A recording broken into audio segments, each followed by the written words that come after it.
দর্শক, আপনাদের মনে আছে কিনা জানি না, আজ থেকে প্রায় ৩.৫ বছর আগে ৫ বছর বয়সে একটা শিশু বাচ্চা যার নাম ছিল আয়াত, এই আয়াতকে প্রথমে অপহরণ করা হয় এবং শেষমেশ হত্যা করা হয়।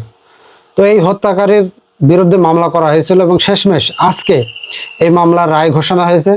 তো দর্শক, আমরা এই ভিডিওতে মূলত আরো একবার জানার চেষ্টা করব যে শিশু আয়াতের সাথে আসলে কি ঘটেছিল এবং আয়াতকে কেন হত্যা করা হয়েছিল এবং এই হত্যা মামলা সম্পর্কে বিস্তারিত জানার চেষ্টা করব। তো দর্শক, এই ঘটনাটি ঘটে ২০২২ সালের নভেম্বর মাসে চট্টগ্রাম ইপিজেড এলাকায়। আয়াতের যে বাসা, ওই বাসার পাশে একটি মক্তবে আয়াত পড়তে যাচ্ছিল।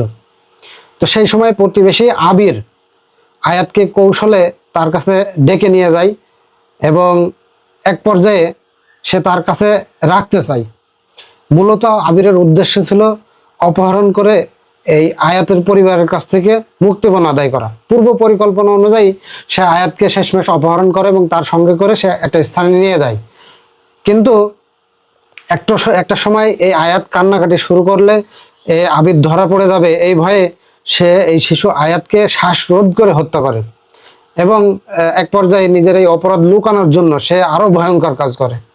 আয়াতের মরা দেহ সে টুকরো টুকরো করে বিভিন্ন স্থানে ফেলে দেয়। সে আয়াতের মরা দেহকে মূলত ৬ টুকরো করে এবং এই টুকরোগুলোকে সে নদীতে ফেলে দেয়। পরবর্তীতে সিসিটিভি ফুটেজ, তদন্ত এবং জিজ্ঞাসাবাদের মাধ্যমে পুরো ঘটনা বের হয়ে আসে এবং আবিরকে গ্রেপ্তার করা হয়। শেষমেশ আয়াতের মরা দেহর সবগুলো টুকরো যদিও পাওয়া যায়নি, সে যে কয়েকটা টুকরো পাওয়া গিয়েছিল সেগুলো মূলত নদীতে ফেলার কারণে এক স্থান থেকে আরেক স্থানে ভেসে যায় এবং এই একটি খালের যে সুইজ ক্যানেল, সেখানে তার মরদেহের কয়েকটা অংশ পাওয়া যায়। তো দর্শক, এই ঘটনাটি সারা দেশে ব্যাপক একটা আলোড়ন তৈরি করেছিল, কারণ এই ছোট একটি শিশুর সঙ্গে যে নির্মম অত্যাচার হয়েছিল, এই ঘটনাটি দেশবাসীকে একেবারে স্তব্ধ করে দিয়েছিল।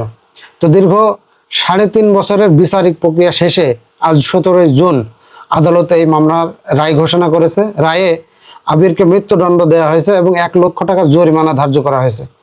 যদিও এই রায় কার্যকর হওয়ার যে একটা প্রসেস, এই প্রসেসটা এখনো বহুদূর।